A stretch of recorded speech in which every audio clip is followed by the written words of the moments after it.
Lemon essential oil has been used in Ayurvedic medicine to treat a wide spectrum of health conditions for at least 1,000 years. Lemon oil is a good remedy for restoring the luster of dull skin. Moreover, it has many other health benefits. Now let's discuss how to make lemon essential oil at home. Wash the lemons, then wait for them to dry. Zest the lemons, using a vegetable peeler, or a zester, and scrape off a few slivers of the outer cover. Don't peel off the white pith of the lemons. Cover the zest completely in olive oil. Fill your jar with lemon zest, then pour in some olive oil, seal the jar tightly and place in a dark cabinet for precisely 2 months. Shake the jar every day, to ensure the mixture blends in well.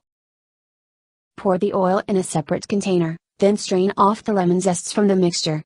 Your lemon essential oil is ready. Store the oil in a cool and dark cabinet, or better in the fridge.